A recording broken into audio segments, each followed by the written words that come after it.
What's up, folks? Nick Ford here. Today we're going to be doing a oil change on my 2017 Ford Explorer. I do my own oil changes just because I think it's fun, and I just like doing myself and getting my hands dirty. Plus, I know what type of oil filter is going in there. I can put whatever type of oil I want in the vehicle. Not that it really matters anyway, and we'll get into that a little bit later. But I'm gonna bring you over here and show you some tools of the trade, things that you're probably gonna wanna have if you're doing your own oil change. And also this specific video is geared towards the Ford Explorer 2017, but the basic principles of the steps that I'm gonna go through can be applied to pretty much any vehicle. So stay tuned and we'll get you to the tools of the trade. And Jade just arrived home. Hey, you gonna help me with the oil change today or what? You gonna give me a hand? All right, that's a no. All right, here we go. Tools of the trade. These are the things that you're probably gonna wanna have on hand if you're gonna do your own oil change. First and foremost, you gotta have a nice drip pan, all right? This is a heavy duty plastic one. I believe I got this off of Amazon. It's a Napa brand. Doesn't really matter which brand you get. That is to catch the old oil when you remove the drain plug on the engine.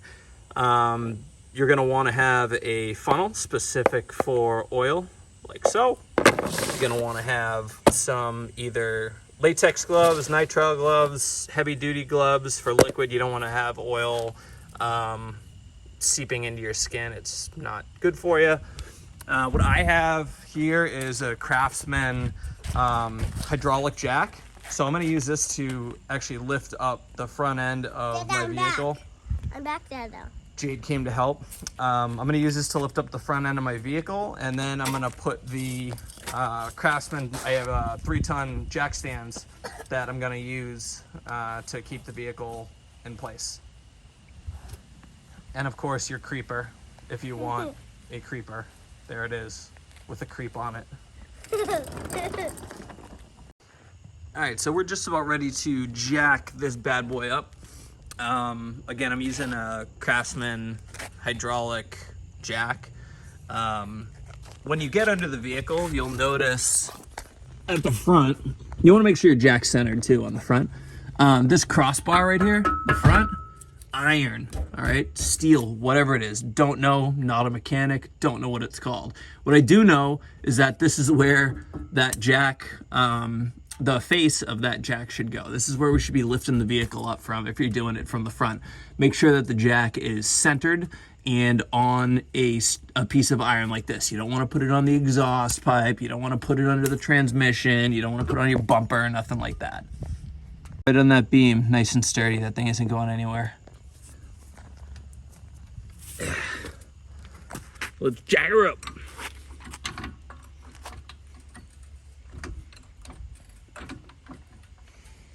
And for jacking it up, you don't have to go crazy either, all right? I think the wheels aren't even, not even an inch off the ground. But you can see it's enough room for me to get my jack stand under here.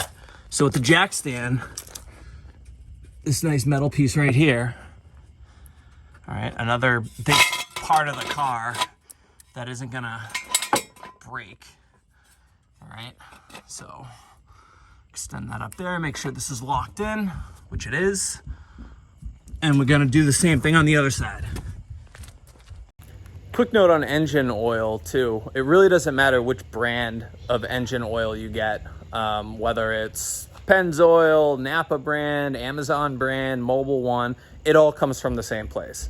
What does matter is you get the right viscosity rating for your oil. Like for example, my Ford Explorer takes 5W30. That does matter. So I can't put like 5W10 or 10W30. I have to put 5W30 motor oil in that engine because that engine requires that viscosity. So that's something that's kind of non-negotiable. But as far as branding goes, it doesn't matter. As a matter of fact, I use Amazon oil, which comes from the same place as all the other oils do, at a fraction of the price. So that's what I use for oil. Check your owner's manual of your vehicle to see what viscosity rating you need and what type of oil you need, whether it's full synthetic or traditional. Most likely it's going to be full synthetic. Just a note before we get started. So when you put your jack stands, this is still jacked up using the hydraulic jack there. But when you do your jack stands, when you extend this piece right here, you want to make sure that it's even with the other side. Okay, so you can see we got 1, 2, 3, 4 notches on that side. Because if it's not even, that means that the ground that you're on is not level. 1, 2, 3, 4. So we're good with that. All right, so I'm gonna go ahead and slowly release my jack here. All right, with the vehicle jacked up, we're ready to get underneath. You're gonna need a ratchet set to unscrew the drain plug. So we're gonna unscrew the drain plug and get our drip bucket in place. We're gonna empty the old oil. All right, to give you a mini tour under the vehicle, as you can see, this is the front of my vehicle. It's the grill. All right, I got my vehicle jacked up. Almost immediately underneath here, and this varies from vehicle to vehicle, but again, this is kind of for the Ford Explorer. This is the oil filter. I bought a replacement oil filter. That actually has some oil on it. That's not good. No bueno. And I actually put a socket on the drain plug. That's where the drain plug is. So we're gonna use a socket to slowly undo the drain plug until the oil starts trickling out. We're gonna make sure our drip bucket is in place to catch all the old oil. Make sure you wear gloves and make sure you use caution, because that oil is going to be pretty hot. Even after the engine was only running for about 5 minutes, it's still gonna be pretty hot. So just use caution with that. All right, let's get this old oil out of here. All right, time for the fun stuff. It usually takes like 20 minutes, but with my little one and recording little segments at a time for this video, it's taking much longer. All right, so this is the drain plug I was talking about, right? And if you notice, I kind of have heavy duty gloves on to prevent burning, but just like anything else, righty tighty, lefty loosey.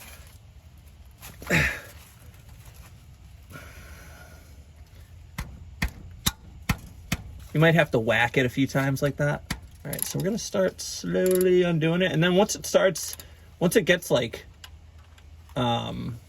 pretty loose, you can pop off your socket and you can start undoing it by hand, right? And it kind of squirts out a little bit, so make sure that you have your bucket in the right spot underneath, all right? And just let it ride. Ready? See, it's already starting to drip. And we're gonna pop this right out. Boop. There it is. All right. Looks kind of weird, actually. While this is draining, you will want to pay attention, because it doesn't take that long to drain at all. It maybe takes 2 to 3 minutes for it to totally drain. And once the flow starts slowing down, you'll need to adjust where your bucket is. And if you don't do that and you walk away or something, you're gonna have a big mess in your driveway or garage or wherever you are. So make sure you're paying attention and looking at this and making sure that it is catching all the oil throughout the process. All right, so the fun ain't over yet. I just put the drain plug back in. So that's all set. You wanna make sure that that's nice and snug with the ratchet. And the reason why I emptied out the old oil before taking out the oil filter is because there's still a bunch of oil inside of that oil filter and up in the engine that's going to come out. So we want to make sure that we have the bucket directly underneath the oil filter before we unscrew it. And this just comes off. This is just, you hand tighten it when you put the new one in, which I'll show you. And to get it off is obviously you just unscrew it. All right, righty tighty, lefty loosey. And my little one is upset about something. All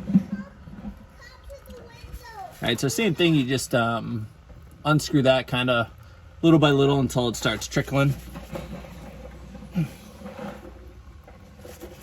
You want to keep your face away from the drip pan and stuff, because there's a you know, a little bit of oil that comes out. You don't want to get burned with it. This is why we wear gloves, right?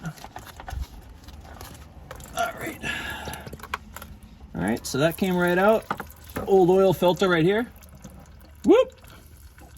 There it is. That's what the oil filter looks like. It literally just screws right on up there. All right, and then just let the remaining oil drip out into the drip pan. All right, so we got the old oil filter removed. We have the drain plug reinstalled. It's time to install the new oil filter. This oil filter is made by Motorcraft. It's actually what Ford uses as their OEM part. For the 2017 Ford Explorer XLT, it's a FL 500S is the one that you want for this vehicle. Another super important thing about putting a new oil filter on is you want to dip your finger in the new oil. You want to make sure that the gasket is nice and lubricated to ensure a nice tight seal. So I'm going to open up one of my quarts of oil here. All right. Okay, I'm just going to dip my finger in it. Just like this. Whoop. Like you're doing the trick on the crystal drinkware. Woo. Like that. That's all. Just put a little oil on there. All right, and we'll get under there, we'll screw it back in. All right, let's see what we're working with here.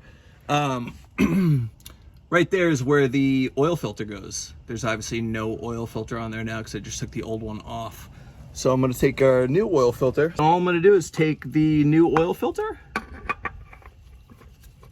and I'm just gonna screw it on. Nice and easy. It only goes on one way.